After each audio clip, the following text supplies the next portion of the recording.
Pada tanggal 26 Mei tahun 1828, di jalanan Nuremberg, Jerman, seorang remaja laki-laki muncul entah dari mana. Dia berjalan dengan kikuk, seolah baru pertama kali menggunakan kakinya. Pakaiannya aneh, dan di tangannya ada sebuah surat yang ditujukan kepada komandan resimen kavaleri setempat. Ketika ditanya siapa namanya, dia hanya bisa mengucapkan satu frasa, "Aku ingin menjadi penunggang kuda seperti ayahku." Nama yang tertulis di surat itu adalah Caspar Hauser. Kemunculannya yang tiba-tiba ini menjadi awal dari salah satu misteri paling membingungkan dalam sejarah Eropa. Siapakah Caspar Hauser dan dari mana dia berasal? Surat yang dibawanya berisi dua pesan yang kontradiktif. Surat pertama, yang ditulis oleh seorang buruh miskin, mengklaim bahwa bayi Caspar ditinggalkan di depan pintunya pada tahun 1812 dan dia telah membesarkannya dalam pengasingan total. Surat itu meminta komandan untuk menjadikan Caspar seorang tentara atau menggantungnya. Surat kedua, yang tampaknya ditulis oleh ibu kandungnya, menyebutkan tanggal lahirnya adalah 30 April tahun 1812 dan ayahnya adalah seorang prajurit kavaleri yang telah meninggal. Namun, banyak yang meragukan keaslian surat-surat ini, menganggapnya sebagai upaya untuk menutupi kebenaran yang lebih besar.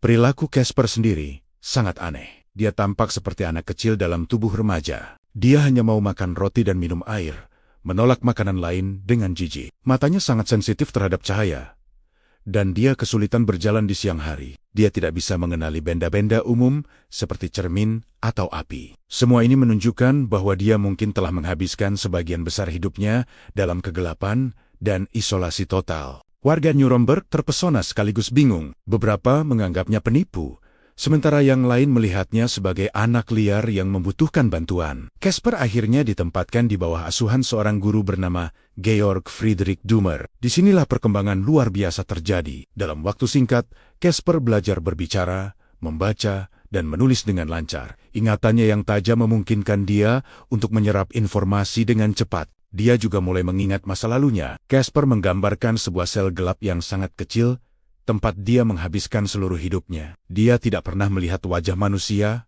tidak pernah mendengar suara, dan hanya diberi makan roti dan air oleh sosok misterius yang tidak pernah menunjukkan dirinya. Tempat tidurnya hanyalah tumpukan jerami, dan mainannya adalah beberapa kuda kayu kecil. Ceritanya yang menyayat hati ini menarik perhatian seluruh Eropa. Teori-teori mulai bermunculan tentang identitas aslinya. Salah satu teori yang paling populer yang didukung oleh seorang ahli hukum bernama Paul Johann Anselm von Feuerbach menyatakan bahwa Caspar adalah pangeran dari Wangsa Baden yang dihilangkan untuk merebut takhta. Menurut teori ini, dia adalah putra Adipati Agung Karl dan istrinya Stephanie de Beauharnais, keponakan angkat Napoleon. Bayi pangeran ini dilaporkan meninggal beberapa hari setelah lahir, tetapi Feuerbach percaya bahwa dia ditukar dengan bayi lain yang sekarat dan disembunyikan. Jika ini benar, Caspar adalah pewaris sah takhta Baden. Teori ini menjelaskan mengapa seseorang akan berusaha keras untuk menyembunyikannya dari dunia. Namun, saat Caspar mulai menjadi pusat perhatian, bahaya pun mengintainya. Pada 17 Oktober tahun 1829, sebuah upaya pembunuhan pertama terjadi. Caspar ditemukan berdarah di ruang bawah tanah rumah Dummer dengan luka di dahi. Dia mengklaim diserang oleh seorang pria bertopeng yang berbisik, "Kamu harus mati sebelum meninggalkan kota Nuremberg." Serangan ini memperkuat keyakinan banyak orang bahwa Caspar adalah target dari konspirasi tingkat tinggi. Siapa yang ingin membungkamnya? Apakah mereka takut kebenaran tentang identitasnya akan terungkap? Setelah serangan itu, perlindungan terhadap Caspar diperketat. Dia dipindahkan ke kota Ansbach di bawah pengawasan seorang guru sekolah yang ketat bernama Johann Georg Mayer dan seorang polisi Inggris, Lord Stanhope. Lord Stanhope pada awalnya sangat tertarik dengan kasus Caspar dan menghabiskan banyak uang untuk menyelidiki asal-usulnya. Namun, hubungannya dengan Caspar menjadi tegang. Stanhope mulai meragukan cerita Caspar dan akhirnya menuduhnya sebagai penipu. Dia bahkan menerbitkan buku yang mencoba membongkar semua klaim Caspar. Perubahan sikap Stanhope ini menambah lapisan misteri lain pada kasus ini. Apakah dia menemukan sesuatu yang membuatnya berbalik melawan Caspar?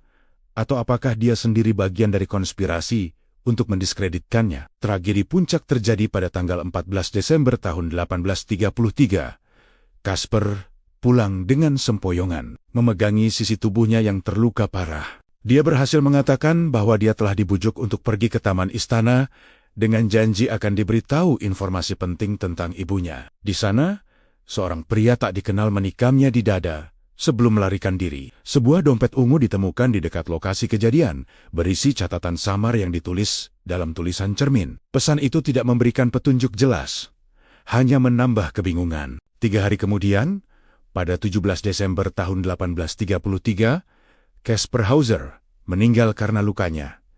Dia berumur sekitar 21 tahun. Kematian Caspar tidak mengakhiri misteri. Sebaliknya, itu mengabadikannya.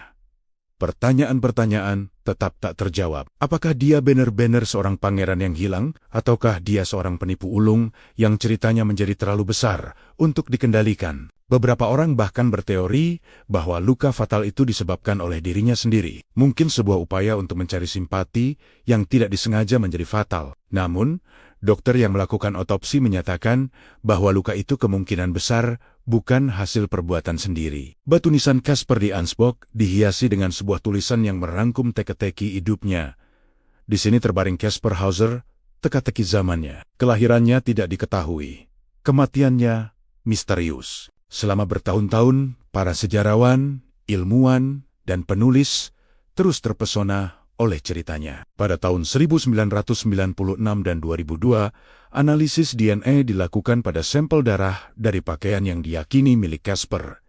Hasilnya saling bertentangan. Tes pertama menyimpulkan bahwa DNA tersebut tidak cocok dengan keturunan Wangsa Boden. Sementara tes kedua menunjukkan kecocokan yang kuat. Ketidakpastian hasil DNA ini membuat misteri Caspar Hauser semakin dalam. Kisah Caspar Hauser adalah cerminan dari ketertarikan kita pada identitas, asal-usul, dan batas antara kebenaran dan kebohongan. Dia adalah kanvas kosong tempat masyarakat abad ke-19 memproyeksikan ketakutan dan fantasi mereka. Apakah dia korban dari konspirasi politik yang kejam, atau produk dari imajinasinya sendiri yang tragis? Mungkin kita tidak akan pernah tahu jawaban pastinya. Namun, warisan Caspar Hauser terus hidup sebagai pengingat abadi bahwa beberapa misteri mungkin memang tidak ditakdirkan untuk terpecahkan. Kisahnya tetap menjadi salah satu kasus orang hilang yang paling tragis dan membingungkan dalam sejarah. Terima kasih sudah menonton. Jangan lupa untuk menyukai,